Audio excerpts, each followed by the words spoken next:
나눌 하나님의 말씀은 시편 81편 말씀입니다. 시편 81편 1절부터 16절 말씀인데요. 우리 찾으시면 자리에 일어나셔서 함께 교독하도록 하겠습니다. 시편 81편 1절로 16절 말씀입니다.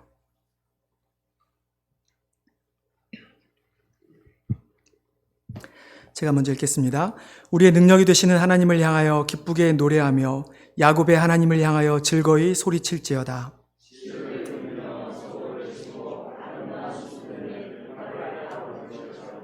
초하루와 보름과 우리의 명절의 나팔을 불지어다.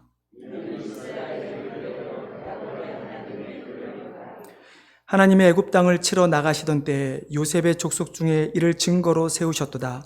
거기서 내가 알지 못하던 말씀을 들었나니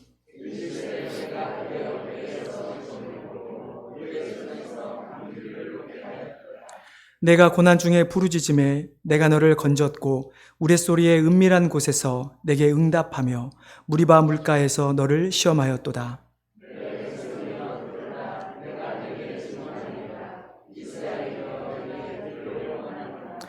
너희 중에 다른 신을 두지 말며 이방 신에게 절하지 말지어다.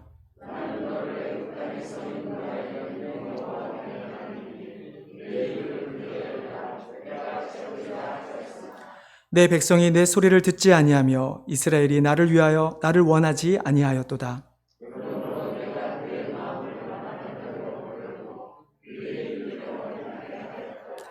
내 백성아 내 말을 들으라. 이스라엘아 내 도를 따르라.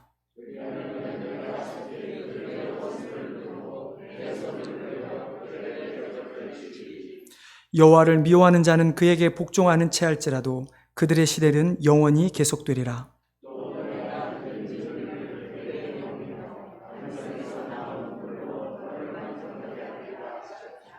아멘. 자리에 앉아주시기 바랍니다. 제가 한 번 더 기도하겠습니다. 하나님, 이 시간 우리가 하나님 말씀을 듣기를 원합니다. 선포하는 자나 듣는 자들이나 하나님의 말씀으로 받게 하여 주시고 하나님의 말씀이 선포되어진 그때에 우리의 마음이 움직여지고 또 변화되어서 이 땅 가운데 하나님의 귀한 성도로 또 백성으로 살아갈 수 있게 도와주시옵소서. 감사하며 예수님의 이름으로 기도드리옵나이다. 제가 이 교회에 이제 온 지 1년 7개월 좀 더 지나갔는데요. 교회에서 참 많은 이야기를 들었지만 그 중에 가장 들었던 이야기 중에 하나가 좀 찬양을 많이 하면 좋겠다라는 이야기를 참 많이 들었습니다. 저도 참 찬양을 좋아하는데 또 오늘 또 감사하게도 또 어떻게 이렇게 설교라고 일부러 짠 것도 아닌데 또 우리 장로님 또 찬양 특송까지 해주셔서 너무 감사합니다. 하여튼 앞으로 저희가 좀 더 하나님께 찬양 드리는 시간들이 더 많아지면 좋겠습니다.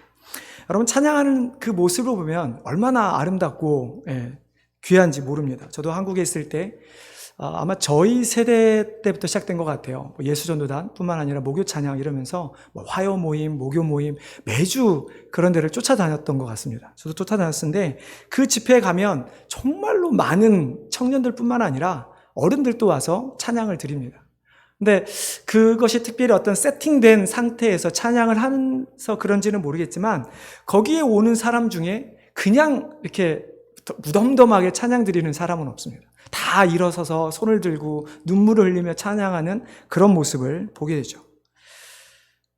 근데 가끔 안타까운 생각이 들고 모습을 볼 때가 어느 때냐면 정말 그렇게 간절하게 울부짖는 찬양을 하나님께 드리지만 그러나 그 이후에 삶의 그들의 모습을 보면 가끔은 자아도취나 자기만족으로 끝나는 경우가 참 많이 있는 것을 보게 되죠. 왜 그렇게 간절히 하나님께 찬양을 드렸는데 결국 삶에는 영향을 끼치지 못하고 결국은 나만의 나를 위한 만족, 어떤 감정이입으로 끝나고 마는 것일까?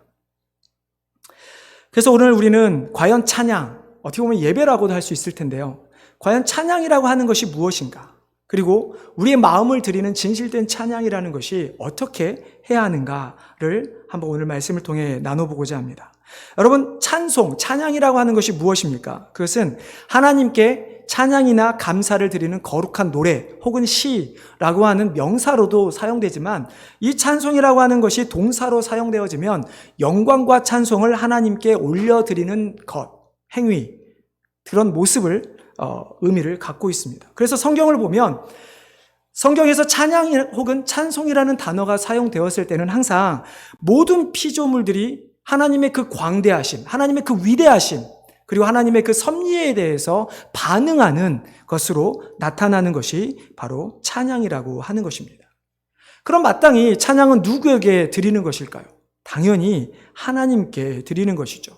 오늘 우리가 읽은 시편 81편 1절 말씀을 여러분 다시 한번 보시기 바랍니다. 1절에 보시면 우리의 능력이 되시는 하나님을 향하여 기쁘게 노래하며 야곱의 하나님을 향하여 즐거이 소리칠지어다. 성경은 우리에게 하나님의 속성에 대해서 참 많은 것을 나타내고 있습니다. 사랑이라든지 의로움이라든지 공평이라든지 전지전능 이런 하나님의 속성에 대해서 말씀하고 있지만 특별히 오늘 81편 1절에서 우리가 찬양을 올려드려야 할 대상인 하나님이 어떤 분이신가에 대해서 우리에게 두 가지로 말씀하고 있습니다. 하나는 우리의 능력이 되시는 하나님이라는 것입니다. 여러분, 능력이라고 하는 것이 무엇입니까? 능력이라고 하면 힘을 떠오를 텐데요. 우리가 공부를 하든지 운동을 하든지 일을 하든지 무엇을 하든지 우리에게 필요한 것이 능력이라고 하는 것이죠. 영화들 가운데 아직도 가장 흥행을 하는 미국의 영화가 무엇이 있습니까? 히어로물이죠. 대표적인 게 히어로물인데 슈퍼맨이라든지 배트맨, 스파이더맨, 아이언맨 이런 그 영웅물의 영화들이 미국에서뿐만 아니라 전 세적으로 아직도 가장 흥행을 끄는 영화들입니다. 여러분, 그런 영화들을 보면서 어떤 생각을 하십니까? 저만 그럴지 모르겠지만 저도 그들과 같은 능력이 있으면 어떨까? 하늘을 날고 어떤 초능력적인 힘을 가져서 적을 물리치는 그런 능력이 나에게 있다면 어떨까? 근데 오늘 우리가 읽은 이 81편의 기자는 그런 영웅들이 가진 능력이 아니라 하나님의 능력이 우리의 것이라고 시편 기자는 고백하고 있습니다. 우리의 능력이 되는 하나님의 능력이라는 것이 과연 무엇일까요? 그 하나님의 능력은 단순히 사람이 갖고 있는 다른 사람이 어떤 다른 사람보다 조금 더 뛰어난 혹은 정말 특출나게 뛰어난 능력 정도가 아니라 이 세상과는 비교할 수 없는 능력, 즉 이 세상을 만드시고 우리 인간을 창조하신 그 창조주 하나님의 능력이 우리의 것이라고 말씀하고 있는 것이죠. 물론 그렇다고 여러분 당연히 오해해서는 안 됩니다. 우리가 이 세상을 만들 수 있고 우리가 사람을 만들 수 있다는 것이 아니라 그렇게 이 세상을 만들 수 있는 창조하신 하나님의 능력의 하나님께서 자신의 능력을 우리에게 사용해서 우리로 이 땅에서 살아갈 수 있도록 해주신다는 말씀인 것이죠.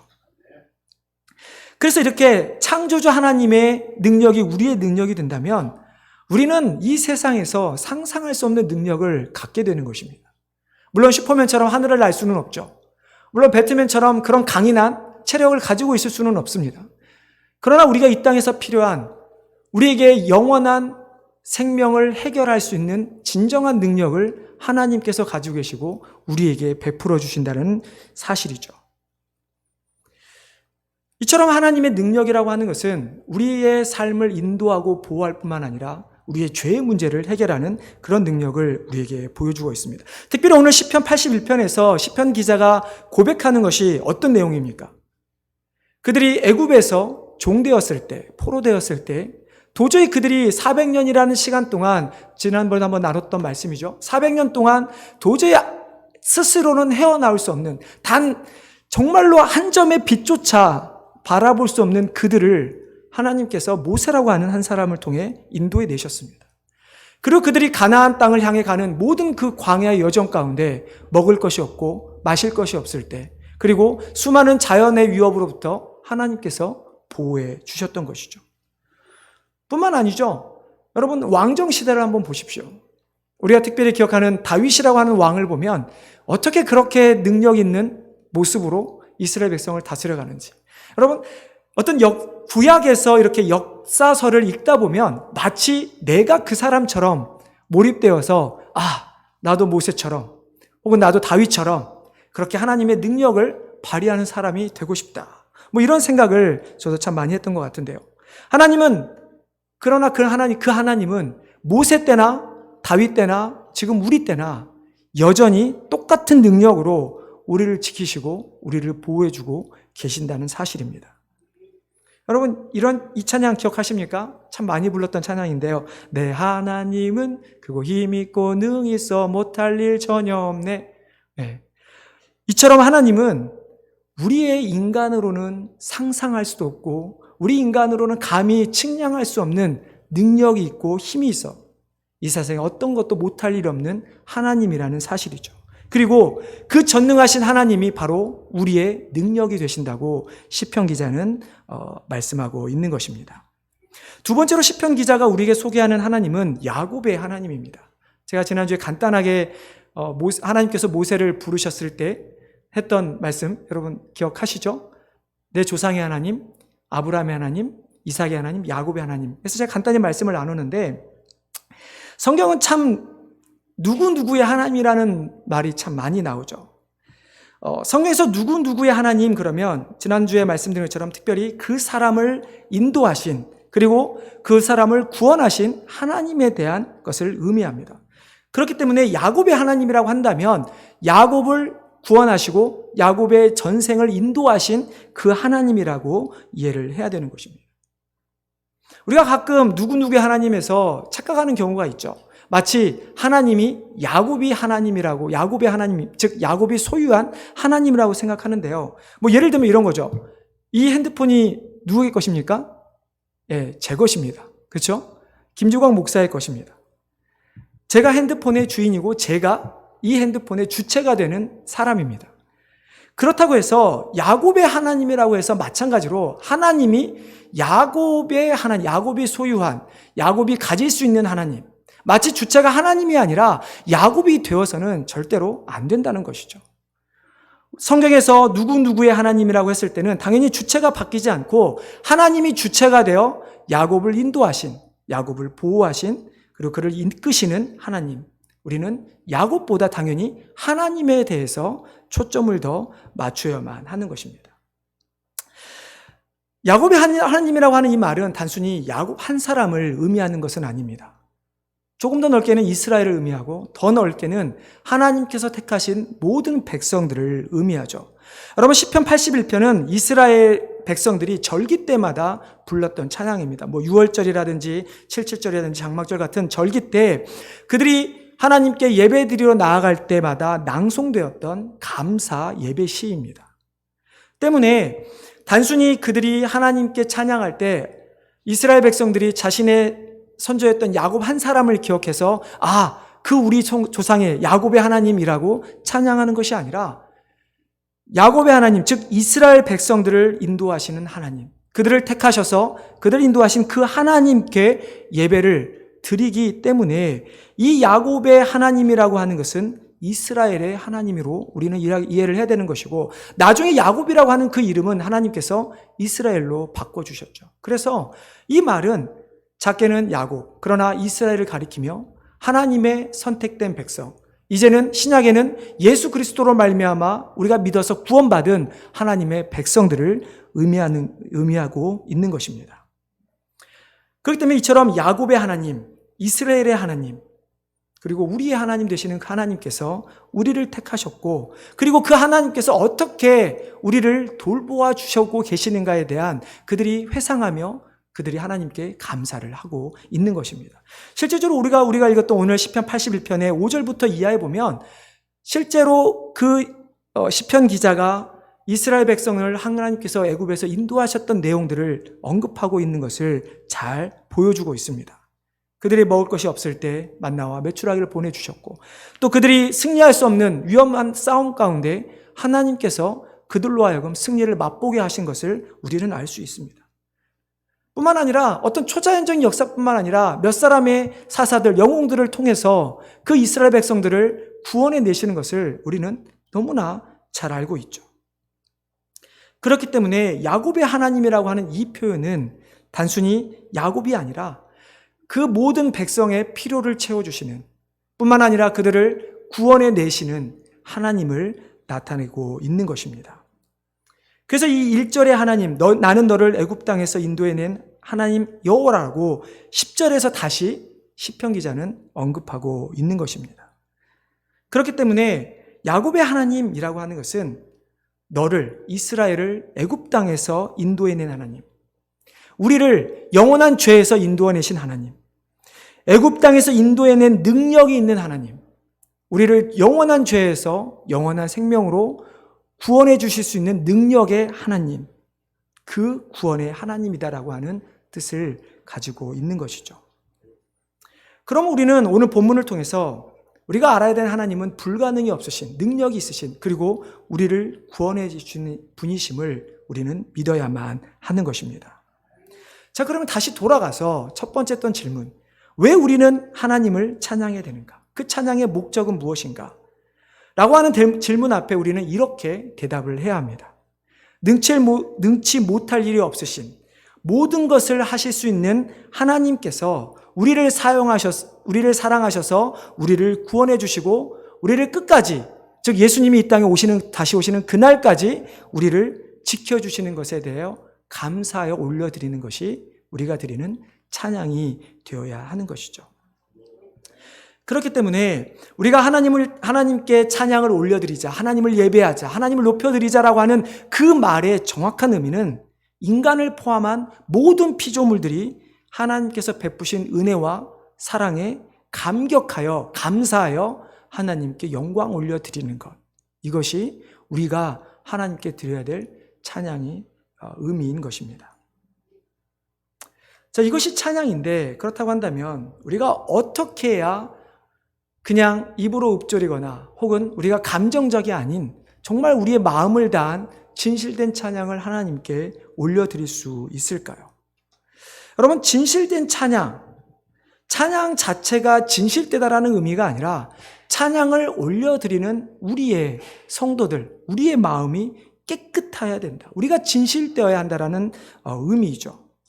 그러면 그렇게 우리가 깨끗하여 해서 하나님께 진실된 찬양을 드리기 위하여 우리는 무엇을 해야 할까? 여러분, 우리 13절 말씀 한번 같이 찾아서 다시 한번 읽어보겠습니다. 13절 말씀 우리 한 목소리로 같이 한번 읽어보겠습니다. 자, 시작.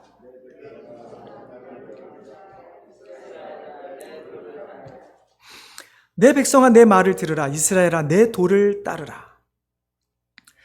오늘 이 말씀을 통해서 우리가 한 두 가지를 생각해 보고자 합니다. 첫 번째는 우리가 진실된 찬양을 하기 위해서는 실은 하나님이 누구신가를 정확하게 알아야 합니다.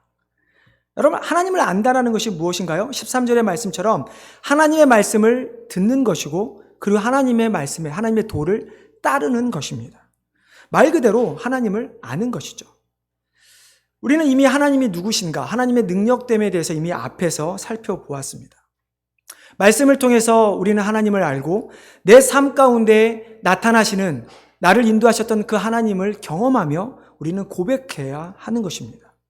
우리의 삶 가운데 나의 삶에 하나님에 대한 경험이 없다면, 내가 예수 그리스도를 만나고 예수 그리스도에 대한 체험이 없다면 우리가 하나님을 안다고 했을 때 그 하나님을 아는 것은 마치 책을 보아서 지식적으로 아는 정도밖에 되지 않는다는 것입니다.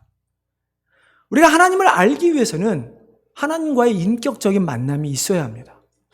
인격적인 만남, 우리가 이런 말을 참 많이 쓰는데 그것이 무슨 말이냐면 우리가 하나님에 대해서 하나님이 누구신가? 우리가 이미 말씀을 나눴죠. 나를 창조하신 창조주 하나님, 나를 구원하신 구원의 하나님이라는 존재를 깨달을 뿐만 아니라 이제 정말로 내 삶이, 내가 삶 가운데 하나님이 필요한 것인가? 내가 그만큼 죄인인가를 깨닫고 하나님의 그 은혜를 경험해야 하는 것이죠. 그 경험과 내가 아는 것과 경험이 만나서 체험되어질 때 우리는 진정으로 하나님을 안다라고 말할 수 있는 것입니다. 근데 여기서 하나 더 우리가 생각해야 할 것은 우리가 하나님을 안다고 했을 때 과연 우리의 능력으로 하나님을 알 수 있는가 하는 것이죠. 요한복음 4장 24절에 보면 예수님께서 무엇라고 말씀하십니까? 그 사마리아 여인에게 이렇게 말씀하시죠. 하나님은 영이시니 예배하는 자마다 신령과 영으로 혹은 과거에는 신령과 진정으로 예배할지니라 라고 말씀합니다. 여러분, 신령과 영이라고 하는 그 단어를 보면 좀 더 잘 알 수 있는데요. 그 단어는 헬라어로 보면 알레세이아 혹은 푸뉴마라고 하는 단어들입니다. 푸뉴마, 알레세이아 단어인데 그 단어들 모두 성경에서는 여러 가지 뜻이 있지만 성경에서는 성령을 나타내는 단어로 쓰였고 알레세이아라고 하는 단어는 진실, 진리라고 하는 단어로 번역되어 있습니다. 여러분, 성령, 진리라고 하는 이 두 단어의 성격이 어떨까요? 특성이 어떨까요? 우리가 세상을 살아가면서 많은 이것이 진리다, 이것이 진실이다라고 하는 많은 말들을 하지만 정말로 진리라고 하는 것이 어떤 것일까요? 이 세상에서 찾을 수 있는 것들입니까? 이 세상에 속한 것들일까요? 성령이라고 하는 것, 진리라고 하는 것 모두가 다 하나님께 속한 것들입니다. 그렇기 때문에 사람의 입장에서 내가 성령이라고 하지 않지만 내가 하나님이다라고 하는 것, 내가 진리다, 내 말이 진리다라고 하는 그런 사람들은 실은 독재자이거나 혹은 과대망상가들이 주로 그런 말들을 하죠. 성령과 진리, 하나님께 속한 것들, 우리가 신령과 진정으로 예배드려야 한다는 그 주님의 말씀을 어떻게 받아들여야 하는가? 즉 하나님께서 우리로 깨닫게 해주실 때, 우리에게 성령을 주시고 우리에게 진리를 주실 때 우리는 비로소 하나님께 예배할 수 있게 된다라는 말씀인 것입니다. 그렇기 때문에 우리가 하나님께서 우리에게 깨닫게 해주신 하나님이 우리 마음과 우리 머리에 있어야 합니다. 그래서 우리는 이런 말들을 하죠. 어떤 정말 처음 믿는, 그러니까 아예 예수님을 모르는 사람이 와서 예배를 드린다고 해서 정말 그 사람이 예배를 드린다고 할 수 있습니까? 아니요. 우리는 예배를 드린다고 할 수가 없습니다. 왜 그렇습니까? 예배를 드리는 하나님을 모르기 때문입니다. 우리가 하나님께 예배 드려야 할 때는 하나님께서 우리에게 알려주시는 것, 우리로 만나주신 그 하나님이 분명히 우리 마음 가운데 있어야만 하는 것이죠. 우리가 그럴 때 하나님을 신령과 진정으로 오직 진리 되신 하나님을 높여드릴 수가 있는 것이죠. 근데 여러분, 이 알다라는 동사의 그 뜻이 어느까지 포함되어 있는지 잘 아실 것입니다. 제가 몇 차례 말씀드렸죠. 이 알다라고 하는 히브리어 동사는 실은 부부관계를 의미합니다. 부부가 서로 모든 것을 아는 것처럼 그렇게 아는 것입니다. 우리 당연히 친한 친구들 혹은 성도들 많이 있을 것입니다. 근데 그들의 그런 관계보다 더 많이 하는 것이 당연히 부부의 관계죠. 그래서 한국에서는 부부를 무촌이라고 하죠. 촌이 없는, 그만큼 어떤 그런 것이 없는 것이 부부인데요. 이처럼 부부가 모든 것을 알듯이 우리가 하나님을 그렇게 알아야 한다라는 것이죠. 우리가 신령과 진정으로 예배드리는 것, 우리가 신령과 진정으로 하나님께 찬양할 수 있는 것, 결국은 어떻게 보면 우리의 힘으로는 불가능하다라는 것을 하나님께서는 우리에게 보여주고 있는 것이 아닌가 합니다. 우리의 삶 가운데, 그렇기 때문에 우리는 우리의 삶 가운데 하나님을 아는 그런 시간들을 항상 드려야만 하는 것입니다. 우리가 하나님을 어떻게 알 수 있습니까? 당연히 말씀을 통해서 알 수 있죠. 하나님께서 우리에게 하나님을 알 수 있게 해주신 방법은 말씀입니다. 그렇기 때문에 우리는 끊임없이 말씀을 읽고 말씀을 묵상하면서 하나님을 찾아가야 하는 것이죠. 그래서 반대로 어떻게 보면 우리가 말씀을 보지 않으면 하나님을 제대로 찬양한다라고 말할 수가 없는 것이죠. 말씀을 통해서 깨닫게 된 하나님, 그리고 그 깨닫게 된 하나님이 우리의 삶에서 나에게 직접적으로 체험되어질 때 우리가 부부만큼 하나님과의 관계가 깊어지게 되는 것입니다. 하나님을 모르고 드리는 찬양이 아닌 정말로 하나님을 알고 드리는 찬양, 나의 감정으로 드리는 찬양이 아닌 정말 하나님의 위대하심과 광대하심을 알고 그 하나님께 높여드리는 찬양, 그것이 진정으로 하나님께 드리는 진실된 찬양이 될 것입니다. 그래서 하나님을 알지 못하고 드리는 찬양은 마치 우리가 가요나 클래식 음악을 듣고 그냥 좋아하는 것과 같은 것밖에 되지 않는 것이죠. 그래서 성경은 이렇게 이야기합니다. 성령을 거스리고 세상 쾌락을 쫓는 삶, 즉 하나님을 여전히 알지 못한 채 육신의 정욕대로 살아가는 그 삶은 성령으로 시작해서 육체로 마치는 일이고 성령을 소멸하는 행위라고 사도 바울은 우리에게 이야기를 하고 있죠. 마찬가지로 우리가 하나님을 알지 못하고 우리의 육신의 생각으로만 드리는 그 찬양은 결코 하나님께 올려드리는 찬양이 아닌 어떻게 보면 성령을 소멸시키는 그런 하나님께 올려드리지 못하는 그런 찬양이 될 뿐입니다. 그렇기 때문에 우리는 하나님을 온전히 알아야만 하는 것이죠. 두 번째로 우리는 진실된 찬양을 드리기 위해서는 날마다 회개하는 삶을 살아야 합니다. 누누이 말씀드리는 것처럼 우리가 하나님께 찬양 드리는 것, 내가 가진 것으로 하나님께 예배하고 내가 가진 것으로 하나님께 찬양 드리는 것이 아니라 하나님께서 우리에게 주시는 것으로 우리는 하나님께 찬양을 올려드리는 것이죠. 오늘 본문 가운데 하나님께서는 이스라엘 백성들에게 수없이 말씀하십니다. 자, 나에게 돌아와라. 이제 다른 신들을 버리고 오직 나를 믿으라. 그리고 이렇게 13절에 하신 말씀이 내 백성아 내 말을 듣고 내 도를 따르라. 너희가 그 이방 가운데 죄 가운데서 벗어나서 이제 나의 말씀을 따르라. 즉 5절 10절부터 애굽에서 있었던 모든 일들을 하나님은 말씀하시면서 이제 너희가 나를 기억하고 나에게 돌아오라. 그 말씀은 너희에게 모든 우상들을 버리고 회개하고 나에게 돌아오라는 말씀인 것이죠. 자, 우리가 한번 생각해 보겠습니다. 왜 우리가 회개를 해야 하는 것이 진정으로 하나님께 드리는 찬양일까? 우리가 회개하지 않으면 우리 마음 가운데 여전히 죄가 우리를 계속해서 누르고 있고 죄된 모습으로 하나님을 찬양하는 것이 과연 하나님께 받으시는 찬양일까요? 우리가 왜 예배 드릴 때마다 하나님께 회개의 기도를 드리는 것일까요? 물론 우리가 인간은 여전히 완벽하지 않기에 우리가 하나님 앞에 가는 그날까지 죄인일 수밖에 없습니다. 그러나 우리가 회개 기도를 드리는 것은 하나님, 내가 죄인이지만 나의 죄를 감춰주시고 나의 죄를 말살시켜 주시고 여전히 하나님을 향해 나아가길 원합니다. 내 마음 받아주십시오라고 하는 것, 그런 고백인 것이죠. 근데 여러분 한번 예를 들면 이런 것이죠. 자녀들이 부모님에게 정말 간만에 정말 좋은 브랜드 명품 선물을 합니다. 근데 알고 보니 이게 이미테이션이었죠. 가짜였죠. 그러면 부모의 마음은 어떨까요? 물론 우리 부모님들은 자녀들이 뭘 주든 좋으시죠. 저도 그런 것 같아요. 저희 아이들이 아빠 생일이 되면, 제 생일이 되면 항상 아빠 뭐 커피 한 잔 사주고 뭐 이러거든요. 뭐 그것만으로도 좋죠. 근데 오케이, 부모님을 제외하고 만약에 내 아내가, 내 남편이 혹은 내 남자친구, 여자친구가 마치 가짜를 진짜인 것처럼 선물에 속인다면 여러분 어떤 마음이 들까요? 선물을 줘서 고맙기도 하겠지만 왠지 나를 속인 것 같은 마음이 들 것입니다. 왠지 배신당한 느낌이 들겠죠. 차라리 처음부터 그냥 미안해, 내가 가진 것이 이거밖에 없으니까 그냥 이번에는 이거 해주고 다음에 진짜 좋은 거 해줄게 라고 하면 괜찮은데 아무것도 모른 것처럼 숨기고 내가 이거 진짜 비싼 거 너 주는 거야. 나중에 알고 보니 가짜라면. 여러분 이런 것입니다. 우리가 하나님 앞에 회개하지 않으면 마치 우리를 포장해서 거룩한 채 하는 것처럼 하나님 앞에 나아가는 것입니다. 그럼 하나님께서 우리의 그 찬양을 받아주실까요? 우리가 가식적으로 드리는 그 찬양을 하나님께서 받아주실까요?